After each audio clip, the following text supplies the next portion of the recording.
com teu coração me oferto.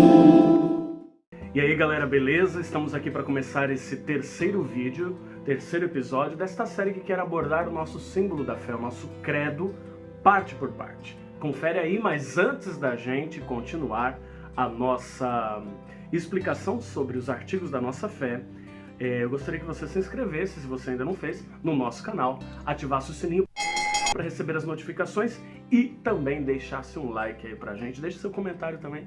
Nesse terceiro episódio, o Padre Eduardo está tendo o desafio de gravar os artigos referentes aos mistérios da vida de Cristo nosso Senhor. O símbolo dos apóstolos diz: creio em Jesus Cristo, seu único Filho, nosso Senhor. A carta aos Gálatas afirma o seguinte: quando chegou a plenitude dos tempos, Deus enviou o seu Filho, nascido de uma mulher e sujeito à lei, para resgatar os que estavam sujeitos à lei e nos tornar seus filhos adotivos. Neste simples versículo estão sintetizadas algumas informações muito importantes: a identidade de Jesus e a missão que ele veio cumprir no nosso meio. E para tentar entender essa pessoa fantástica que é nosso Senhor, a gente vai seguir o esquema do catecismo.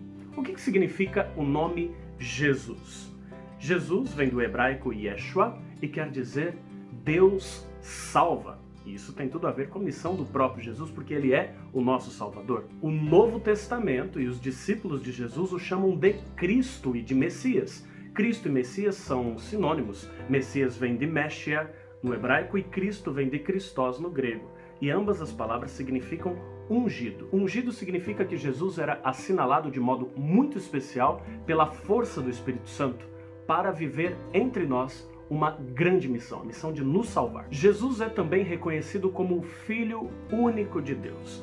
A expressão Filho de Deus está presente muitas vezes no Antigo Testamento. O parágrafo 441 do Catecismo diz que essa expressão foi aplicada de modo bastante amplo aos anjos, ao povo de Israel, aos reis de Israel, e assim a gente vê uma aplicação bastante abrangente. Mas quando dizemos que Jesus é o Filho de Deus, nenhuma dessas explicações muito abrangentes servem para explicar sua identidade. Quando lá em Cesareia de Filipe, Simão Pedro, por força de uma graça de revelação do Pai, diz que Jesus é o Cristo, Filho do Deus vivo, ele está dizendo uma coisa absolutamente diversa. No fundo, Pedro, sem entender profundamente o que isso significava, estava dizendo uma verdade da nossa fé.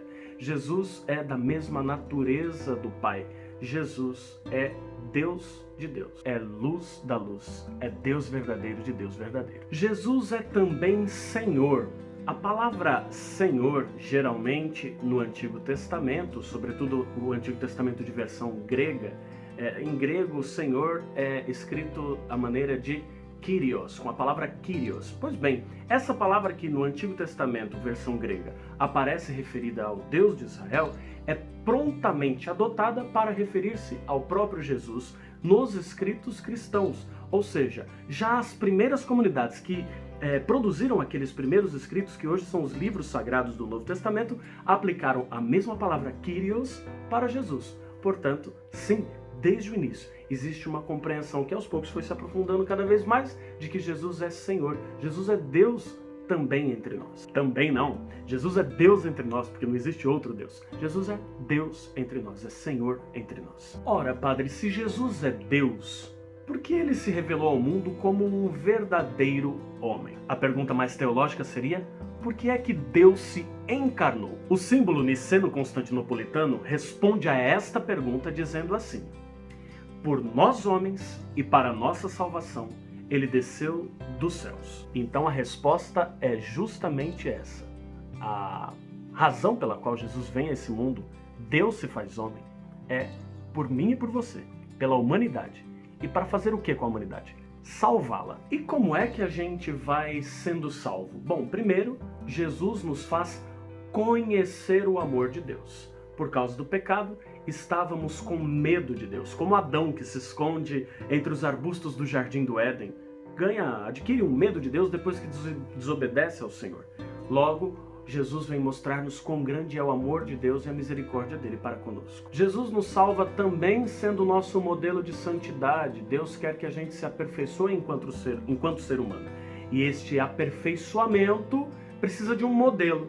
Esse protótipo é Cristo Jesus. Um terceiro motivo e muito bonito é o fato de que Jesus, vindo assumir a nossa humanidade, sendo Ele Deus, Ele eleva a nossa humanidade e nos faz participar da vida divina. Veja que coisa bonita, que coisa elevada o fato de agora nós podermos participar da vida do próprio Deus. Quando Deus se faz homem em Jesus, a humanidade agora passa a morar no coração da Santíssima Trindade. Resumindo, Jesus é verdadeiro Deus e verdadeiro homem. Jesus assumiu a humanidade em tudo, exceto o pecado. Portanto, Jesus tem uma alma verdadeiramente humana e precisou crescer no conhecimento legitimamente humano.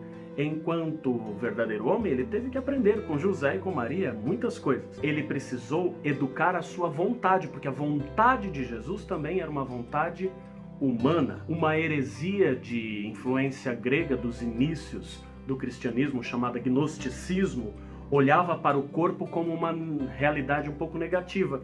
Portanto, desconfiava um pouco da verdadeira encarnação do Verbo de Deus. Mas não, a igreja afirma, Jesus tem um corpo verdadeiro, um corpo humano. E eu, como deoniano, preciso afirmar, e assim o catecismo também afirma, Jesus tem verdadeiro coração humano. Não só aquele órgão que bombeia o sangue para todo o corpo, mas coração enquanto realidade simbólica que expressa o centro, a sede da vontade, dos afetos, do querer e do agir humano. Podendo Deus manifestar a sua salvação de diversos modos no meio do mundo, escolheu enviar o seu Filho como Salvador, nascido de uma mulher, como estava expresso lá no início desse nosso vídeo, na carta aos Gálatas. Maria é, portanto, um instrumento totalmente humano escolhido para essa sublime missão, gestar o Filho de Deus. Sobre as partes referidas a Maria e os dogmas marianos, o Padre Eduardo se compromete a fazer uma série de vídeos depois. Vamos continuar com a temática de Cristo. Uma vez que tratamos da encarnação de Jesus, tratemos então dos mistérios sucessivos a este. Muita gente pensa que os mistérios relevantes da vida do Senhor sejam somente os mistérios referidos ao seu ministério público e à sua salvação oferecida na cruz, na ressurreição, enfim. E as pessoas costumam dizer que a salvação só veio ali, na cruz. Na verdade, não. A cruz pode expressar a totalidade, a grandeza e a abundância do amor de Deus que nos salva. Mas, na verdade, desde sua encarnação, Deus nos está salvando. E todos os mistérios, inclusive os mistérios mais cotidianos da vida de Cristo, são mistérios salvadores para nós. Dentre os mistérios da infância de Jesus, estão, por exemplo, os da Epifania e da circuncisão. A Epifania é uma palavra grega que significa manifestação. Ora, Jesus se manifesta ao mundo. Quando Mateus descreve Jesus na manjedoura sendo visitado por magos advindos do Oriente. Eles que não eram judeus, que não seguiam as Sagradas Escrituras e que se deixavam guiar por sua astrologia, observando um astro luminoso no céu. E eles encontram uma luz muito mais intensa, muito mais profunda e que lhes dá sentido essa luz.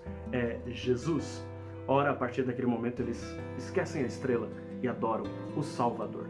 Eles são provenientes de povos e culturas distintas de Israel.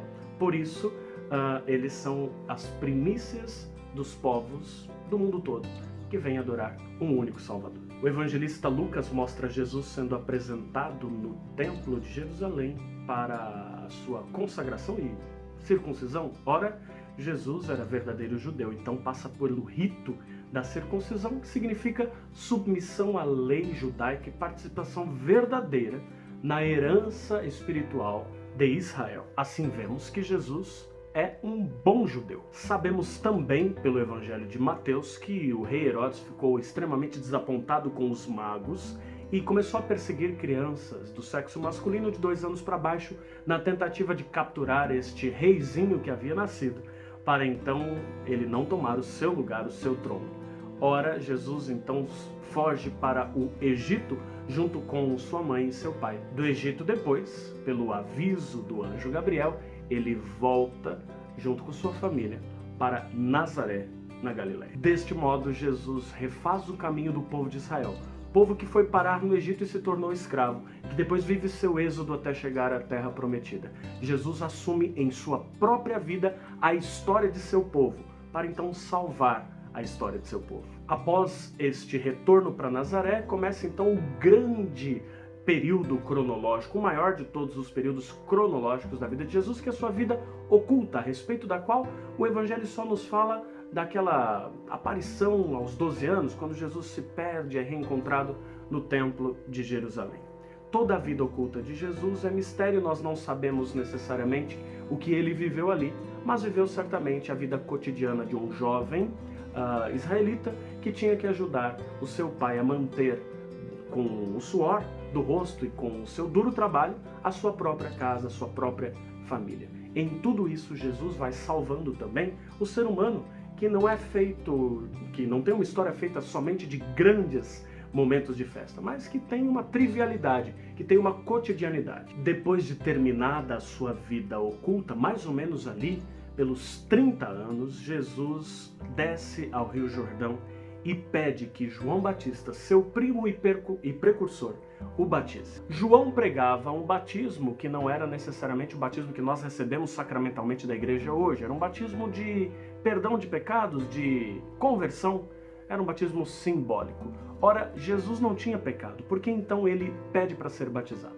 Ele pede para ser batizado, entre outras coisas, para se solidarizar com os pecadores. Jesus entra na fila dos pecadores para dizer para mim e para você que ele veio a esse mundo por causa de nós, para nos salvar. Depois do seu batismo, quando na beira do Jordão se manifesta a voz do Pai dizendo que Jesus é seu Filho amado, quando o Espírito vem sobre Jesus em forma de pomba, ora, Jesus dá início à sua missão, mas a sua missão não começa com um fazer, começa com um retiro. Jesus é conduzido pelo Espírito Santo ao deserto e ali ele se encontra consigo mesmo, encontra-se com seu Pai, mas encontra-se também com aquele que aprisiona o ser humano no pecado, no erro e distante de Deus. Ele se encontra com o diabo e se sujeita a ser pelo diabo tentado, para experimentar na sua própria carne, em seu próprio coração, aquelas que são as contrapropostas malignas que querem desviar toda a humanidade